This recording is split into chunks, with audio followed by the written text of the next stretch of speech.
Guys, today we are here, another episode of The Vibe. Kumnandi la, khona kuzokhala ke la. Today I'm here with gonna put it in the spirit. Award-winning Grammy nominated. Award-winning Grammy. Award-winning Grammy BAFTA award winner. Journalist of all nations. Hey, I don't know how to do this intro. It's messing me up. Ladies and gentlemen, all the way from Amazon, I am here with the lady on the mic, NYASHA Michelle. How ya dad? No, do you know what the problem is? I didn't know if they had that category in the Grammys. That's the issue. Okay. But do they have it? I don't think so, but clearly after this, they need to have it. They need to have it. They need to have it. Wow, 100%. Ladies and gentlemen, I'm here live and direct with umuntu oyenza izinto ezimanganisayo. I'm going to speak in Ndebele. So today you're going to learn Ndebele. Shamar, remember you learn Shona. I mean, not going I'm sure not going. I know. That's the thing I need to. So don't you worry about it, girl. I got this. I'm about this. Today, ladies and gentlemen, we are going to be speaking to a very phenomenal artist, someone that I have recently known who has been doing incredible things. You know, ladies and gentlemen, NYASHA Michelle. NYASHA Michelle, how are you? I'm great. Yeah? I'm good. I'm definitely feeling the vibe and the fire. We bring the vibe, really. You know, you are the vibe. Stop it. Stop. I'll carry on. Stop it. I like it. Don't do that to me right now. Yeah. The intro was cool. Thank you. No, I need to work on it though, because I'm trying to think. I was going to add BBC, journalist, multi, like all these things. But I didn't want to give them too much because I want you to give them exactly who you are. Because maybe I don't want to say it wrong. And then you're like, but X said it wrong. So maybe I'm not good at that.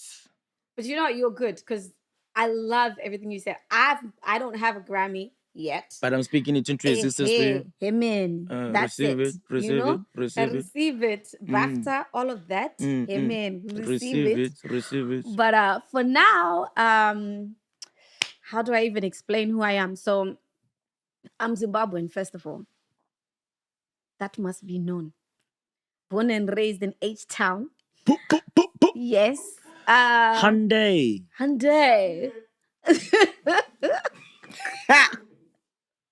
Your peoples are good. It's a vibe here. Yeah, it's a vibe. I love it. Yeah. So I was born and raised in Zimbabwe. Both my parents are from Zim, but my grandfather's Malawian / South African. Malawian and South African. So I grew up in an interesting home. Yeah. My family are very multicultural, because I've had people say to me, oh, is NYASHA actually your name? Is Michelle actually your name? And I'm like, dummy, of course it is. It's not like I'm trying to make myself English. You know what I mean? Like by adding Michelle.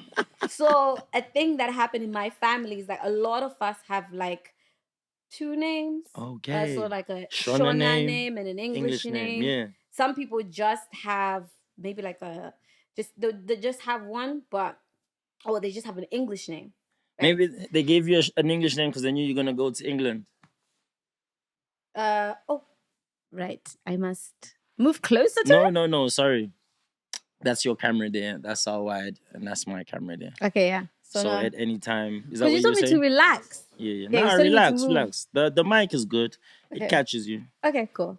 So I was saying that I feel like maybe they gave you two names because they knew you was gonna come to England, and it was like, hey, maybe NYASHA might just be difficult in case we send it to England. Yeah. Just call her Michelle. They looked in the future because like when I moved here when I was 12, right? Oh, Yo, how come everyone got that 11, 12 memo thing? Memo. Like everyone, when I don't know, I think if they're similar age to me, that's when things was hitting the fan in Zoom, and their parents were like, "Nah, you guys gotta come." Get out. Probably, you know, because 98, 99, 2000, 2001. That's it. Right. Yeah, because a lot of my close it friends. means I'm older. Sorry. Yeah, it's okay. It's okay. Yeah, you're doing quite well, so it's all right. So I came in 2001. Quite a lot of my close friends actually came around the same time. So you're right. And I remember when I was first registered in my first school, all the kids learned very easily. Yeah. All the white English kids learned very easily how to say NYASHA. Wow. And I'd been there for a while. And you know when you're in school how in did the they UK, say it? How did they say it? They said it NYASHA. Yeah. Like there was no NYASHA. Like how could you say NYASHA? But that happened with the teachers. Oh. Yo, my gosh. I would never forget, like a memory. Because I had a lot of when you're in high school, you pretty much have the same when they're reading out everyone's names, it's by last name, right? Oh yeah. So most times you know who's before you, who's after you when you're coming in the register, right? Yeah. And I remember, I think the kids, this is children, they realize these adults are not doing things right. Because every time when my name was coming up, even though I'd been in the school for ages, like, yeah. And then I remember these kids being like, "It's NYASHA, man, NYASHA, miss." And I remember looking around and I was like, damn, how can these 12-year-olds know how to say my name, but you, an adult, can't figure out how to say it? But I'm thinking, like, if I was in that class, there is definitely, like now, this year, definitely someone will be saying, "It's giving Zimbabwe." Like that. After Miss is struggling to say it, then they'll just start, "God, it's giving Zimbabwe." No, but that's pretty cool. I think they were just unaccustomed to having to say those type of names. And okay, we have to give it to them. They have to say Nigerian names. So everything already on the registry is complicated, it's confusing, it's a combubulation. So this combubulating in the mind, right? Yeah. But if you ask me, my opinion is like a racist thing. No, I'm not even necessarily saying that. Like, this is the thing that I started saying because in the industry that I'm in, because I'm a presenter, I'm a journalist, I film, I shoot, I edit, all of that jazz, I produce. So I am in an environment that it's got a lot of creatives, but definitely has a lot of people who are, working at BBC, definitely more people who are English rather than those as people. Other people, right? And it's not necessarily this was my experience at the BBC, but I've definitely had a lot of experiences where people just don't try to learn how to say the African name. Right. And that's where I feel like there isn't like that respect. So after a while, firstly, I made sure people knew how to say NYASHA, and I still do that. Okay. And then also I'm like, yo, if I can learn how to say John or Sammy, why can you not learn how to say Don't they say Michelle? Don't they call you Michelle? The lazy ones. Yeah. Michelle. Yeah, some it's just people safer. I'm gonna be safe. I'm gonna be on the safe side. Michelle. And say Michelle. Yeah, Michelle is it's my thing. It's easier. Wicked. So you've just mentioned, the broad that you do and the company that you work for, I believe. Yeah. How the hell did you get there? How no one Pella just works at BBC or just becomes a presenter at BBC. Yo, I'm doing my own podcast here, Chief. How did that happen? Yeah. And I can imagine journey. It was a journey. Have you always wanted to be a journalist? No. Oh. Never even knew that I would even do that. Wow. So you were never like the one that talks too much, that answers two questions forever. Ipapo manja, but the talking too much. Yes, that was definitely me. Yes. From like, are you a gossiper? No. But did you hear about the other guy there? No. Hey, CPT, yeah. No, like I wasn't a gossiper. Like See, the thing is, like, I really come from a family of people who love to communicate. They love to talk. They love to chat. Yeah. You know, like, people in my family can be on FaceTime for the whole night. And I'm not joking. I'm not even exaggerating. I can come off the phone because I'm like, guys, I need to go, right? FaceTime, not just on thingy. Everyone's watching each other wherever they are around the world. You go to sleep, you wake up, those people are still on there. Some people would have dropped off. Some people come, like, my family are so, like, so I love that about them. I think we Wow. got it a lot from my grandmother. Yeah. Because she used to talk a lot. But my grandfather, chilled Malawian guy. My grandfather was cool. You know, he was cool. So it was already part of, I guess, like, who I was. But in terms of how I got into journalism, it is a long story, but it's definitely what I like to say. It's a God-oriented story because I did a bachelor's at University of Surrey here. Nice. Right? Nice. So I studied international hospitality and tourism management. Wow. So when I did that, and even before I started doing that, I was like living in different parts of the world. Whoa. So I'd come to the UK when I was 12. I only spent about 6 years in this country, and then at 18 I moved to America. Whoa. Then I came back and started university at Surrey. But I chose Surrey for 2 reasons. One, it was top 3. Wait. What I was studying. Sorry. Yo, going too fast. Oh, sorry. Before Surrey, I heard America. What were you doing in America studying? No, I was just living there and doing something called Camp America. So you were camping? I was no. Camp America. Everything. You know what? Camping. Camp America, long story short, what you do is you go and you are part of a summer camp and you're a camp counselor for like American kids. Because camp, like, it's such a thing. Like, have you ever heard that saying, one day in band camp? Like the 6 weeks one, maybe. Yeah. But I was there for like a lot longer. Wait. I was there. I was in Virginia. Okay, so I was in the boondocks, baby. In the Hey, Virginia. Virginia. Pusha T. Oh, Pusha T. That's where he's from. Pusha T from Virginia. Chris Brown is from Virginia. So now I get it. So that's where the American accent comes from. Cause you got American accent. I don't put it on. I say you put it on, but I can do it too. If it's so, you know what I'm saying? You know what I'm saying? We can do a little bit of American accent together. You know what I'm saying? Name not me. I know what you mean, homie. Okay, so you went to summer camp in Virginia. So not summer camp. It's called band camp. No, the one. If there are any Americans or any people who know like American banter, they will understand what I mean. Like when I said there's apparently like a movie where someone was like one time in band camp, so it's like a joke thing. Pie 3. See, people know American Pie. That's the one where she had nudes on, right? Yes. Yeah, I remember that. I don't even know that. Yeah, and that guy was doing stuff to the pie. Oh. That's why they call it American Pie. Got you. Okay. I'm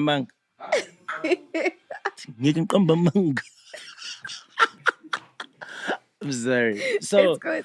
Okay, so I don't know it, but now I know it because you've given us an idea of it. Yeah. So what were you doing there? So what do you do? I was a camp counselor. So because doing summer camp or going to summer camp is such a big part of American culture. Right. So mostly when they're like under 18, everyone goes to camp or whatever, or a lot of people go to camp. So I went there to be a camp counselor, which means that you're just there to have fun and like you're a counselor to the kids. Right. Not like a tell me how you feeling type of counselor, but like you're literally like a head of like your own class and you do different activities based on the type of camp you're going to. That's Zimbabwe. So I'm Zimbabwean and proud. So I was actually at an outdoor camp. Like, so I had a host family. Right. I had actually really interesting life experiences, I feel like, from a young age. Yeah. So how old were you at this stage? I was 19. Wow. Yeah. So I got the job when I was 18, and I think I turned 19. While you were there? Whilst I was there, or the day before I flew. Oh, hectic. Yeah. So when you're there, you're like there for how long? I was there for 3-4 months. Wow. So I lived with the white Jewish family Wow. who are And- also Ukrainian, I think. and Like they- the dad was They were Ukrainian. rich. They were, they did really well. Rich. They were very, to be honest, yeah, they did really well. I actually, the way that, mostly when you go to camp, you stay on the camp. Right. But for me, I got a job in a day camp. So day camp means you go home after 3 or whatever. Right. I remember trying to, when they were doing the recruiting process, I remember trying to avoid it. I'm like, no, I want to stay here. I want to stay. But then this just seemed to be the best camp because they were outdoors. They really suited my personality and they really wanted me as well. So I was like, all right, cool, fine, let's do it. We'll figure it out. Yeah. And actually, I was very scared because remember, like when I was doing the whole process, I was only 18. So I was very scared of like leaving. No, I'm not just leaving home. I'm going to America to live with strangers. And I have an African mother.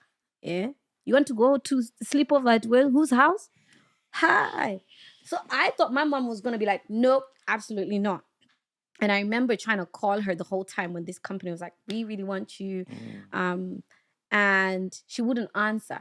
So I was like, okay, fine. I'm just going to go. So I said yes to them, had to go downstairs. It's a whole long process in terms of like how you're recruited. Yeah. Said yes to them, went downstairs. Once you got downstairs and you accepted the camp, you couldn't go back upstairs to change your mind because there were other camps upstairs. It was like a recruitment fair. Whoa.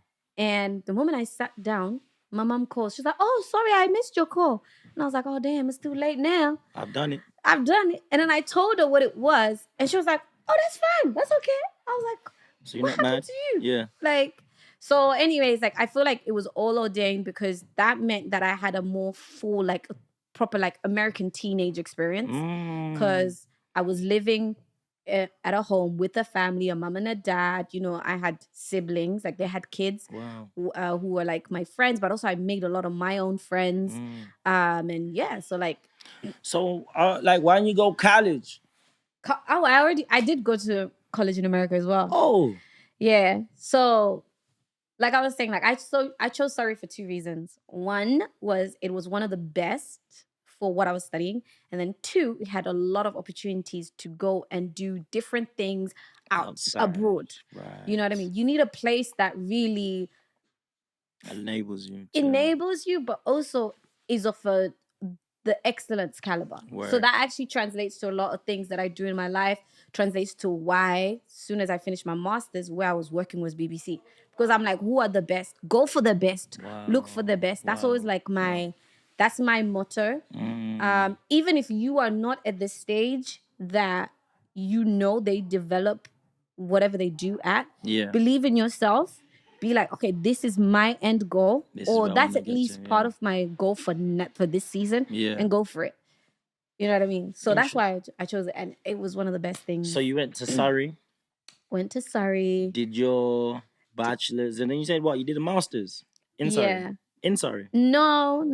So my bachelor's was like, okay, so I was in America doing Camp America, went to uni, started first year, moved to Greece for the summer, was in the UK for 36 hours, flew to Orlando to go to University of Central Florida as an exchange student. That was epic, by the way. Exchange? Red Cup, like college Hold on, you're exchanging parties. from where? From Surrey? Yeah. Okay. Yeah. So you need to have... Greece to exchange? Greece to Orlando in Florida. Oh, where the Disney thing is. Yo. You went to Disney? All of those places for free. Damn. Why for free? Because you make friends. Oh. So I made hella friends, that like, you know, that work there. People who just had like, people have money to waste. I mean, some people won't say it's wasting, but I had friends who literally have like year-long passes. So, and it's not just for them. A season ticket for Disney? Disney, Universal, there's the And what, SeaWorld. Disney and Universal was 2 different things? Yeah. Oh, I knew that. Of course you did. I knew that. You did. Well, yeah. So, okay, after you've done that Orlando experience, you went back to Surrey? Yeah, I went back to Surrey. Yeah. And then I gotta like think back now. Yeah, then I only was in the UK for about 6 months. Then I moved to New Zealand. Wow. So You are a globetrotter. I thank God. Only God. Yeah. Tell me you wasn't doing this with a Zimbabwean passport. NYASHA, you know. You couldn't have been doing this with a Zimbabwean I passport. couldn't. That's just the truth. The green bomber. Green bomber, that's it. Traveling from America to New Zealand, back to Imagine. England. You suicide. NYASHA. Not suicide. What do they call them? You are not. Hey, what did? Hey, I said the wrong word Hey, there. because I was about to say. Yeah. Is the suicide can do? Yeah, no, not talking suicide. Sorry, suicide. Ish. What was the word? I don't know. For being a passport, hey. Anyway. We'll stick with Globetrotter. Yeah, globetrotter, yeah. Because English, you know, sometimes English is not ours. So certain words come in the way, Okay. and then it's a disturbance of turbulence and don't. So, Chiggy, you finish masters, you decide now you want to work at BBC. No, actually, once I finished in New Zealand, I came back. I finally graduated. Then when I graduated, I moved back to America.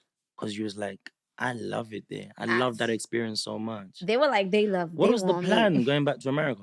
I got recruited.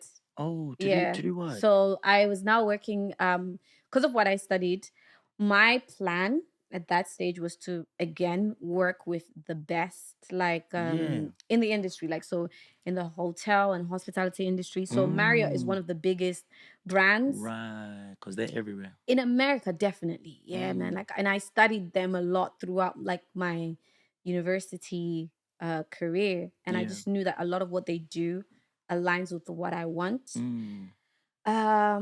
So I went and I worked for Marriott, but it kind of was like years in the making. Yeah. Because like even before I decided to do this whole journey, before going to Surrey, before I figured out, okay, maybe this is what I want to do. I used to work at O2 Arena at the VIP club lounge, and there was this one manager. That guy was so cool. Like he was really good at what he did. And he was like, I would say maybe my first mentor. So I asked him, yo, what did you do? Because he could speak so many languages. He'd lived in so many different parts of the world. And he pretty much told me what he studied in NO. So he said he also worked for Marriott. So it's, you kind of, sometimes you have these goals. You're like, okay, that's what I want to do. Can I ask something? But all the countries you went to were English speaking. Can you speak New Zealand? Can you speak American? No, New Zealand is English as well. So can I speak American? Yeah, actually, American, yeah, they need to be their own. Okay, how about American is a whole different. How about New Zealand? They got basic English. Well, that's just the kiwis. So kiwi is a fruit. Kiwi is also the national bird of New Zealand, but kiwi is what you call the white New Zealanders. I don't want, maybe other people who are from New Zealand and they're not white, maybe they're called kiwis, but that's my understanding from what they told me. Yeah. However, there's so many other like languages. The original people from New Zealand are called Maori people. Yo. So they're kind of like Pacific Islanders. They have a language? Yeah. Maui. The indigenous people. So just like you have indigenous people in Australia, and those are the original Australians. Yeah. You have, indigenous Maori people. They are indigenous to New Zealand. And then because New Zealand is this island that's surrounded by all these other little beautiful Pacific islands, there's a lot of people from who live there as well. So I met a lot of people. Did I learn the language? No. So like in this is a space of how long? All this traveling, all this back to back. This is what, 3, 4 years, 5 years? Probably about 5 years or less, I think. Run, Zimbabwean child, run. Run. So you're back in England. Okay, so after America didn't work out, or you just chose, nah, I don't want to do this anymore? So America worked out. Yeah. But I think again it was a season. So when I went there, I was working for Marriott, loved it. It was honestly like some of my closest friends I met when I was there. Yeah. I had very rich experiences, and I actually remember being like, all right, God, we've been doing this for a few years now, you know? Come on. And one of the best things I would always say to anybody who like wants to travel, whatever, wherever you go, make sure that you get to know the Romans. Like, when in Rome, get to know the locals, right? Yeah.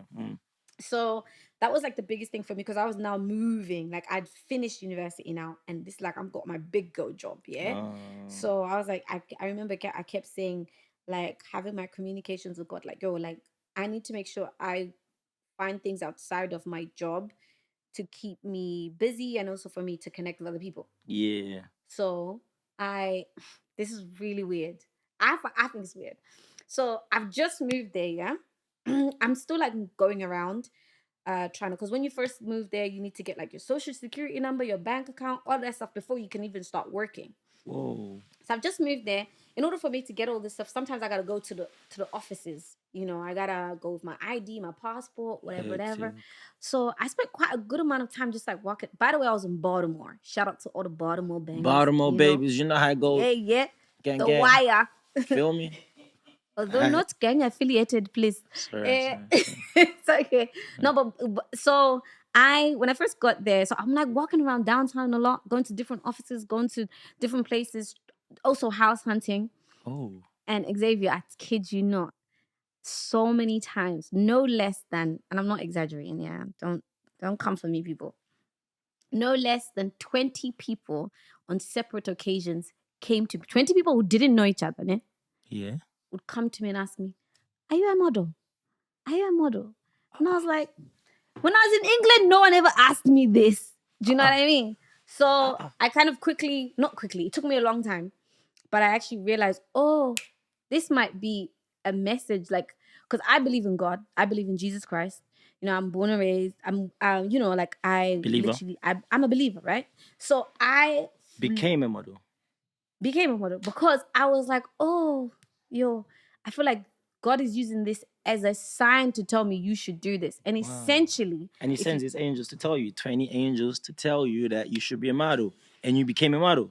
And essentially, damn, from becoming a model is directly linked to what I do now. Oh. Yeah. What sort of model? Directly linked. Commercial model. What? So I used to like, I even did Miss Zim USA, bruh. Yo. Anyways, that's another story. But are the pictures online? I don't know. Like the pageants. I never thought. See, this is why when you say, did you ever think you would be doing what you're doing now? Never. So you don't even know what you're going to be doing next. Because, hey, God, God, tell me something I should tell to my show today. So that she can start that through. She start rapping, bruh. Are you an artist? Yeah. Are you an artist? I mean, I can draw a bit of something. Are you a rapper? No. Nah. I believe that's somebody, other people. Okay, so you've now decided to step on the BBC gang. How... So, okay, the modeling led to BBC? Yeah, so when I was in America, I finally started like, I took the hint, and then I went and I got like my headshots and stuff, and literally like jobs started coming, and because of that I started meeting people. And you know, especially with what we do, relationships are key. Essential, people. They're essential. So, you know. Yeah. So when I was doing the modeling, I met like a whole bunch of different people, and then these guys that I met when we were at the studio once were like, "Yo, we love the British accent out here." You know, people, they were like, "Oh, you should do radio," and I was like, "I don't do that," but I'd already kind of learned. Actually, no. When these guys told me that, I was like, "Hey, no, I don't do radio." And then the next day I went to work, and this American woman stopped me, like she was so forceful, like my mother. She was like, "Hey, do you do radio?" And I was like, "No." And she was like, "You need to do it, blah, blah, blah, blah, blah." And I was like, "Okay, cool. Only 2 people this time, God. I won't give you more people." Yeah. So I called up they actually knew a guy who owned a radio station. Called him up and was like, yeah, come through, do it. And then I just started doing this radio show all for fun. And of course, I'm meeting people, but I'm now dabbling in broadcasting without me even knowing. Without me even already realizing. Because you've got the whole tourism, customer service, engaging with people element in the bag, the whole modeling vibe. Talking to people was never really a difficulty, I would say. But also, I think because, when you're a foreigner in a country, you're fascinated by people. You're like, I was meeting all these different people. I was meeting fashion designers. I was meeting musicians, local musicians, and all, because it was called the Fashion and Music Show, I think. Okay. So it was fun. It was a lot of fun. I was a producer sometimes, and I was a presenter sometimes. So yeah, I started doing that, and then eventually, I started feeling like very homesick. Ooh. Cause I was like, yo, like I'm 20. How old was I then? I think like 25. I was like, from 18, I've not been at home for more than like 9 months. And then if you think about it, like I only spent like 6 years in the UK from 12 to like, 18. So I really started to feel homesick. And I would always travel by myself, and then I would meet people and they would become my family. Right. So I kind of like decided, all right, cool. It's either I like look for new opportunities or I go back home. So I chose to go back home. Then when I went back to the UK, I started feeling homesick. I was like, what is this? Back to America. Back to America. But I didn't go back to America. Okay. I went back into working in hotels, and then my mom was going to this church, and she kept on, for a long time, she kept saying to me and my sister, you guys should come. And we didn't go for ages. Then finally we go there. I start meeting young people. And then also, like, again, this is another thing as well. I'd like to I want to start meeting certain people who are of this type of caliber. You need to speak. I know some people, they don't believe in God or whatever, right? But okay, I believe in God. But some people speak things into existence, whether you believe in God or not. Speak things, because then it will happen. Yeah. So I was at this stage in my life where I'm like, all right, I've just come back from America, right? And I want to meet new friends and whatever. But I want people who are like, young professionals, people I can be inspired by, because I don't really know the UK that well at that stage. And I started meeting different people, and then I met these guys who were like they were a team. They owned like a couple of businesses, and then first thing they asked me was like, "Yo, are you a presenter?" I was like, "Hey." By this time now, yeah, I've learned God's ways. So anytime you hear something, it depends. But like, yeah, like this, I was hearing a few times, and then they were like, "Oh yeah, the church has like a radio show. TV now. You should check it out." And I was like, you know what? I'm open. Again, like I'm still fresh back in the UK, so it'll be good for me to be doing different things, volunteering, serving, and then also, like learning something new. So I started doing like volunteering at the TV station for a while, about a year and a half or so. I'm still working, year and a half, and then now my brain started to be like, hold on. I always knew, though, I hadn't quite found my purpose yet. So through me serving at church is when one day I realized this is what I want to do. So nobody broke your heart for you to find your purpose? No, thank God. Because I can't do heartbreak, I thought people man. find purpose by heartbreak. I know.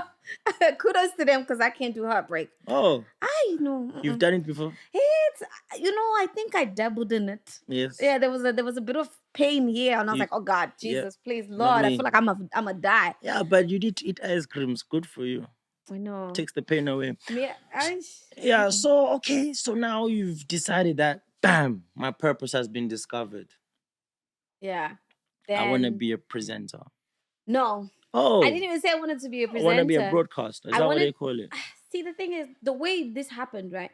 First, like, we were presenting, like, right, so I was presenting with, like, there was 3 of us on the whatever, like in front of the cameras, and something glitched with one of the cameras, and so you got talkbacks. Presenting is not easy, man. Just people should know. You are talking right now, but there's people talking to you in the talkback and all this stuff, and it was live, that program. So we're about to go on air, and they're counting down, and like someone's like shouting, like, the camera's not working. So one guy comes, he was Zimbabwean, by the way. Shout out to you, Tinashe. Don't do that. Don't do that. Don't. Hey, imagine listening to that. But hey, stop. Hey, Tinashe. No, the guy who came to the rescue was Zimbabwean. Oh. So like, they're like, all right, the camera's not working. So he goes and he fixes it, and just in time. And I remember being like, I feel like that's what I want to do. Like, I'd already been like thinking about it, praying about it, like listening to certain like sermons at church and stuff like that. And then I was like, and it clicked. So I don't think it was just like a, oh my gosh, eureka moment. Like there's stages things that are happening in life. Yeah. So I decided that's what I wanted to do. And then I started researching. Found that there were hardly any Black journalists. Oh. There were hardly any Black people that I could really be like, yo, I can look up to this person and be like, yo, okay, cool. Yeah. Maybe I could contact them as a mentor and stuff like that. And I found that so disappointing. Yeah. So Yeah, but like Black people were never really out about that. Like they never had the opportunity. that's the reason why I They was never had the like, opportunity. and that's something that I feel needs to change. Yeah. Still now. There's Yeah. more of us. Oh my gosh, Yeah. thank God. Yeah. But yeah, so I just decided to I was like, okay, fine. Maybe instead of me just switching careers completely, Yeah. let me do a master's because I already wanted to do a master's. So then I ended up Okay. doing a master's in TV, quit my job. Hey, moved back to mama's house because ain't nobody was gonna pay my bills. I had no blesser. Yes. Why? So Model from America. Can you not have a place? you know what, yeah? It comes at a cost. The blesser. Oh, Nothing is free in this I world. You thought don't know I Xavier. thought those guys just give you money because you look like you are, you look like a nice item to be with. Hey, no Yeah. money is free. Oh, so what do you give them? Ask the ones with blessers. I don't know. You guys with blessers, what do they give you so that they give you money? What do you give them so that they give you money? We should actually find out. What do you give the blessers for them to give you money? Tell us now. Because it's not free, ne? Tell us now. It's not free. Tell us now. Tell us now. Well, nigga.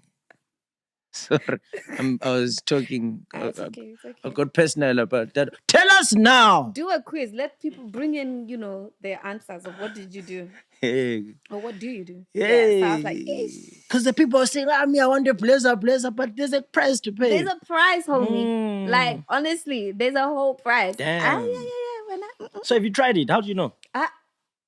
I've not tried it. So how do you know? Because we talk. Who? How do you know things that you've never done? Because they tell me, my friends. Although. But I've done most of the things. So have you had a blesser before? Yeah. Okay, how was that?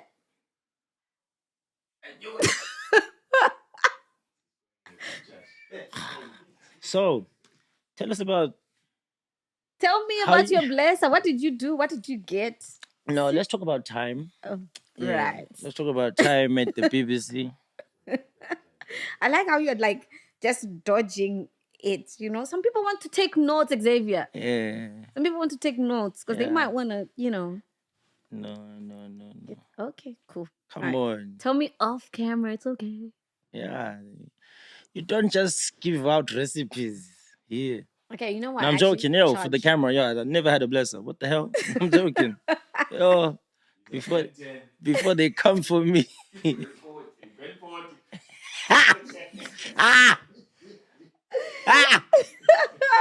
Ben 40. Ben 40. Not even Ben 10. Yo, come on. Yo. Now, I genuinely did want one of those, though. Yeah? Yeah. What were you willing to give up? A couple toe socks here and there.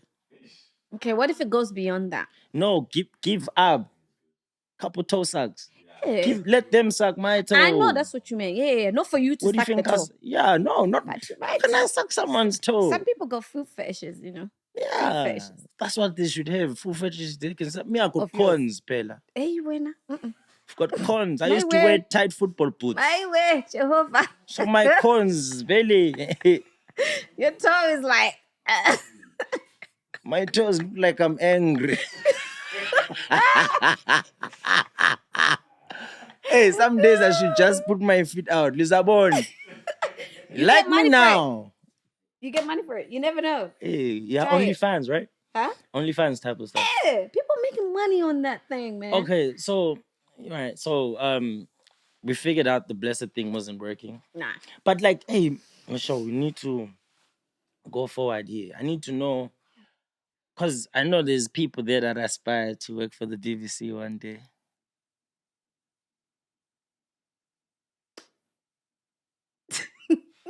Propaganda. I never paid him to say this. BBC never paid him to say this. So how did you get into that? Like, this was after the calling? Yeah. So I did my master's at City University in TV journalism. Wow. Hardest 9 months of my life, except for Damn. pregnancy. I've never been pregnant though. By Why the did you way, pregnant? That's I right. don't know why I just said the no. So I was about to ask. Yeah, so Eh, I was about to say you did your pregnancy while you're doing your masters. No, I might just mess up my, Potentials. my potentials. No, husband, no child. It's okay. So no, like it was tough 9 months. Yeah. But then I did work experience at 2 companies. The first one was like a documentary company. I was like, okay, cool, this is cool, but wasn't for me. And then the second one, now you had like the option to choose some companies that you wanted to work for, right? Yeah. This is just work experience. And again, the same like excellence mentality came, and you had to do it all in order of which one you want the most. So I was like, I remember talking to myself like, hey, where's the place that I want to be ultimately? And I was like, the best out of this is BBC. So I put BBC number 1. And then on the others, I remember I didn't even think about which was number 2, 3, 4, because I was just like, I'm going to get number 1. Number 1. And so I did. So I started working at BBC. They have a primetime show called The One Show. But it was just once a week for 10 weeks. Wow. I would go in and do like work experience. And work experience is just, sometimes you just be sitting there for 8 hours, my guy. So you like a runner? Like yes. Okay. At that stage, you're not really a runner. You're actually, the idea is that you're supposed to learn how the whole team works. Wow. So you're just an observer, shadow, yeah, but then you're being, ideally, you should be given the opportunities as well to go and actually like maybe go and do some things, go onto the set, talk to help with like getting the celebrities, because the One Show is big. Oprah and them have been there. The Royals have been there. Like honestly, a lot of the big artists. What happened to that show? It's still there? It's still there. Oh. It's still there. They put money in that show. Oh. So it was a really good place for me to start. So I did that, but it wasn't easy, to be very honest, because every single week the teams changed. We had to kind of put in some work there. Especially that. Yeah. Yeah. Yeah.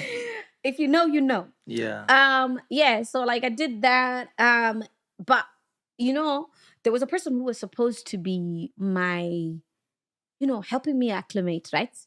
That person, guess which days every week that they had off. So I was always day you were working. Yes. Damn.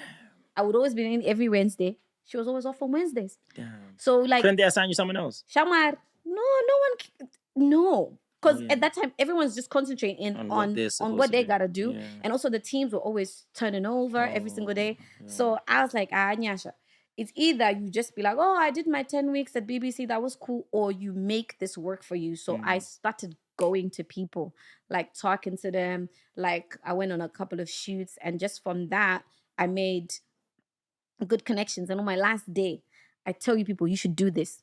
On my last day, I went to one of the girls, and I kind of now knew what people do, who recruits people, blah, blah, blah, blah. I went to this girl, like, we become, I'm not going to say baddies, chammies, but like lunch girls. High girls. So I was like to her, yo, today's my last day. She was like, oh, really? And I was like, yeah.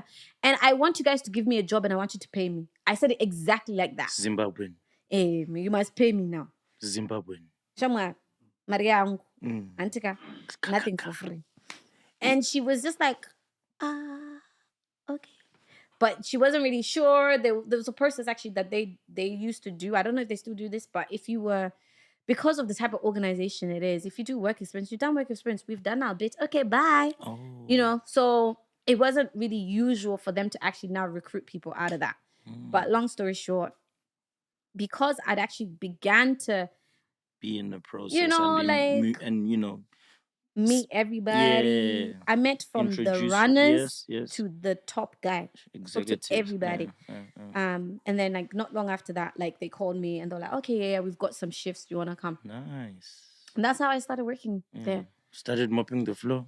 I might as well have been. Yes. So actually, I always say to people, you know what Drake said? Started at the bottom, now we're here. I started as a runner.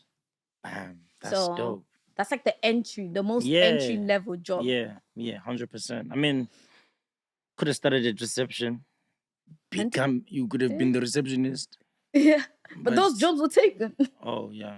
Now trust me, I know how it gets. At least you made it in there.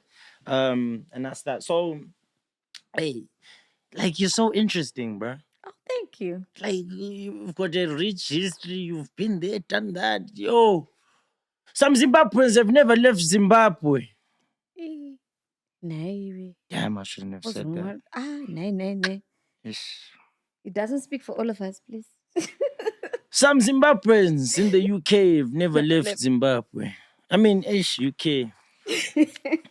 But you know what I mean, guys. But NYASHA's done over. She's even spoke New Zealand, guys. I never knew they had a language there. She's spoken American. Tell us about the stuff you're working on. And the thing is, I met you in this Amapiano space. Yeah. How did you get into that world? It's been, to give context, I started at BBC officially in 2017. It's now 2023, so it's been quite a lot of work. Yeah, prior to that. Yeah. Because I remember, I think like the first time I came across you was when there was a video being shared about the Amapiano Festival. Yeah. And I didn't know who you were. But everyone was like, oh my God, like that was so dope, girl, you know? And I'm like, she was there. And I think we kind of spoke maybe. Yeah. From afar maybe. Yeah. That was not this year, like the first one. Yeah, so you're talking about the This Is Amapiano documentary. Yeah, and that documentary is big. Yeah, that documentary did so well. Yeah. So that documentary here, she's Zimbabwean, yes. It's because of her that documentary's out there, South Africa. No, there's many other people who were part of it as well. It's not just because of me. But she's Zimbabwean.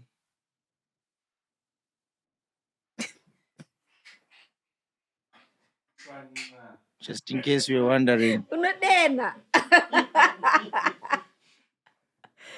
Zimbabwean, yeah? BBC, yeah? Sorry. It's okay. So like so finish. How did that come about? How did you decide to? So I actually was working with like a number of different teams, right? At BBC. Yeah. Now I've like worked my way up. I'm now a journalist, and I dabble in presenting every now and then at this stage, right? So I was working with like the digital team. They run all the BBC Africa social, platforms. And again, network the people that you know, and also just being a person who knows what's going on. What's the point of me working for BBC Africa and I don't really know what our people are doing, right? Yeah, word. And I'm a key, like I fight for the stories that need to be told. And for so long, we grew up seeing the wrong stories, the terrible stories, big belly kids, flies on their mouths, all that stuff. People used to ask me stupid stuff when I lived around the world. Like people would be like, oh my God, you're from Africa? Do you live in a hut? Do you have a lion in your backyard? You know what I mean? Like, so the perception of Africa was just something I'm like, listen, now that I've grown in, I've come into this, I came in with a purpose. Like, Africa is not a monolith. Africa is also not all rosy. Like everything we do is amazing. Of course, there's bad stuff as well, but there's so much good coming out of Africa. So at this stage, I'm already doing different stories that just I feel are about Africans that people need to know. Yeah. And I'm grateful because I have the platform as big as BBC. Wow. So that summer, I was aware of all these artists now coming. And of course, I know about Amapiano now. And I know Major League DJs are coming. Other Zimbabwean artists are coming. Ja Praiser was coming. All these different people. And I've got like friends or people that I just know who are working in that space. So I called my editor and I was like, this is what's happening. I had a list of a whole bunch of people. I was like, oh, these artists are coming and I think we should do something, particularly with us being BBC Africa. You know, we need to be at the forefront. Yeah, this is the time. Yeah, because African culture, African music is so important. It drives so many things. There's no way you can say African music and African culture doesn't drive the economy. Because it does. It does. You know what I mean? What? So anyways, called her and I was telling her about this and she was like, oh, we're actually working on a Amapiano documentary. I think like this would be great because we need your expertise. I was like, okay, cool. put me on. I'm down. There was already some people already working on it, and one of the girls is a really cool, amazing friend of mine, and she's from South Africa, Kevia, but she's based here. And so yeah, we just kind of came together, and and I was like, yeah, we need to go film in this place. We need to go film in Amafest, and that's how that just happened. Wow. Yeah. Amazing. Now, because it was a big thing, but I must say, like, your commentary is one of a kind. Oh, thanks. No wonder they say those people were asking, are you a presenter? Are you this? Are you that? Because, if you listen to this woman speak, Baba, she'll make you believe that angels and birds are the same. I believed it. No, you're really good with your English. I think it's all the traveling and all the whatnot. Like your English is like successful. Like it's real. Do you know Gona? You wouldn't think you're Zimbabwean. No, but you see, that's the thing. I want people to know that I'm Zim. Yeah, but the way you commented, like I can't even try and do what she does because she does it so good. I can't even ask you to do it. But like go on I'm sure you've got a new show. Tell us about your new show coming up. You must commentary on that. Yeah. So I want to have fun in life. So I decided to start a show which allows me, to do that. Like have fun, talk to some of the incredible African and Black people that I was talking about that we need to know about. Yeah. And just also kind of just expose to people to certain things that I might not necessarily know. So I decided to start a show called With NYASHA Michelle. Because the thing is, like, I was like, working at BBC, there is certain things. There's only so much you can do when you work for someone. Yeah, when you work for controlled. Yeah. It's an amazing platform. I really have. It's been, and I've actually got some really supportive people there. So, but at the end of the day, I can't do every idea that I have and every idea that I want to, and I also can't be speaking to someone for as long as I want. So sometimes it's very limited because that's just the nature of it. So I just started. I decided to start a show.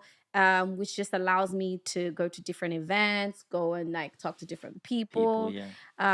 So I called it With NYASHA Michelle because it's just about like different experiences. The very first, one of the first things that we filmed. Who was the first person you interviewed? Actually, the first people that we interviewed was XQ and Freeman. Oh. That was fun. Yeah. It was fun, but like took it home. It was very Yeah. But the first proper production and the first proper show that we actually filmed was in Venice, Italy.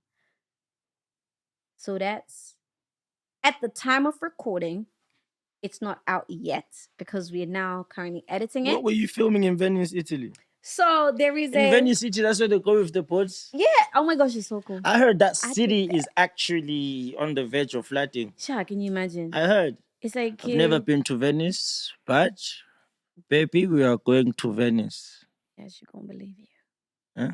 She's gonna believe you. Yeah. So she's gonna believe me. If you say we're going to Venice, you better make sure you're going to Venice. Baby, we are going to Venice.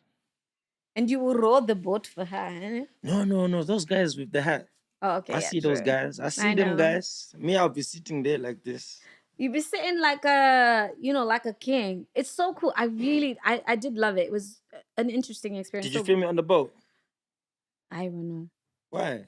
Because... Who were you filming anyway? So essentially, Venice, we went to something called the Biennale exhibition. Yeah. So this store, my show With NYASHA Michelle is also about exposing us, as in like Black people, Black African people, to things that we don't necessarily know about as much. Not to say that we don't know it at all, or we're not there, but there's so many incredible parts of this world and different industries that we are a part of, but it's not widely known. Sometimes people just put Black people in this box of like sports, arts, and maybe music. There's some bomb-ass architects who are Black and who are African. So the Biennale was an architecture exhibition. It happens like biannually. They do an art one, then they do an architecture one the next time.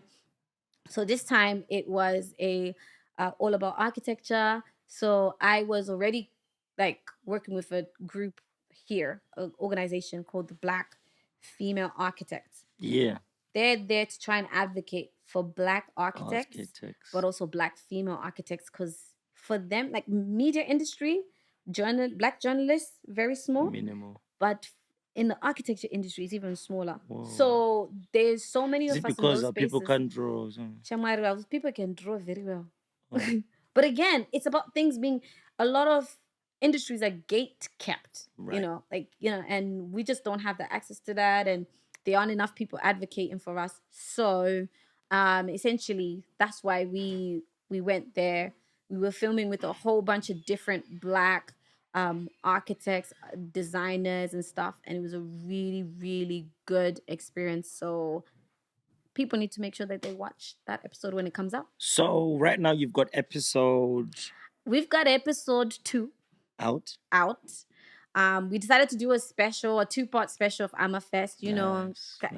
Amapiano is still at the heart. Yeah. So, and it was fun. So we did like. So you're gonna have more? Yeah. No. So we did a 2-part special of AmaFest, and but now like we're gonna start. We're gonna start doing all the others. You're gonna have Luxa Freak Polo. We were there. We were at Zimfest. We've filmed with a number of other artists, like personal, just like sit down conversations like this. So it's quite varied. And of course, we're in Venice, and hopefully we'll be doing even bigger things. 100%. Yeah. In Jesus' name. Amen. This before, after the Grammy, Oxalai, we're doing it. Damn, I feel like we haven't had enough time.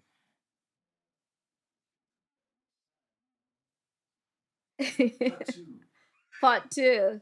We haven't had enough time.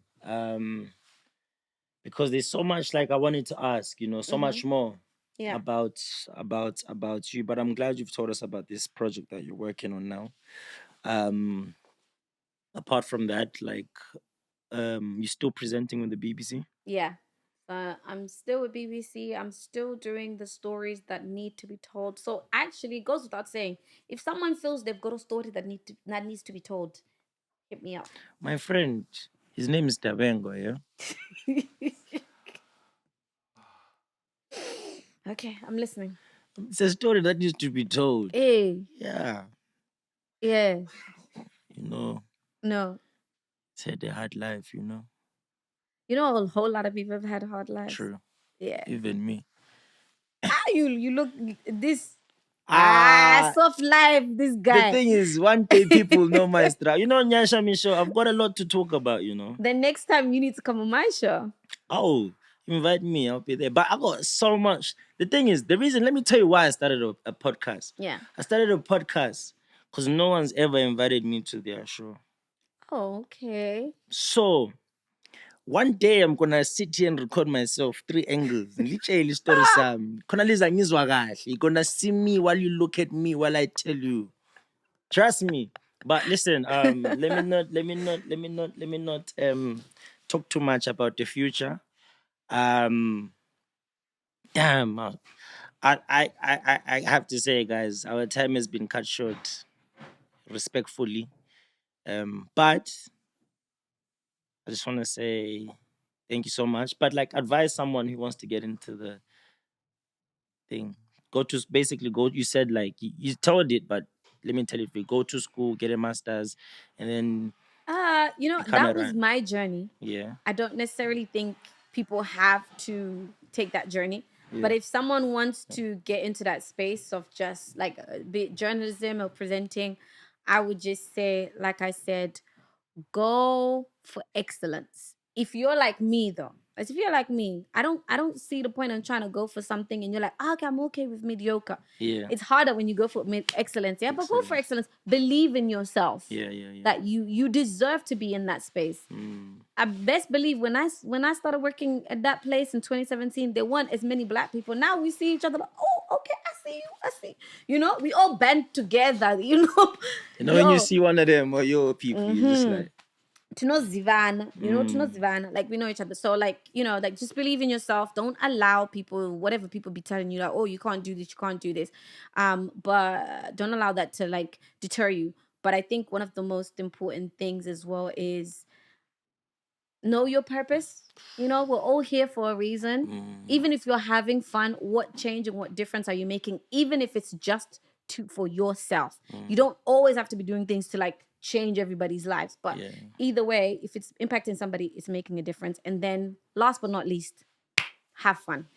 Awesome. Danko is thank you. Siyabonga guys. Beslapha sihleli lo NYASHA show. You know the vibe. Feel the groove. Feel the vibe. We enjoyed. I hope you did too. NYASHA, we're definitely gonna chop it up again, man. It was vibes. And we shall see you guys soon. Danko.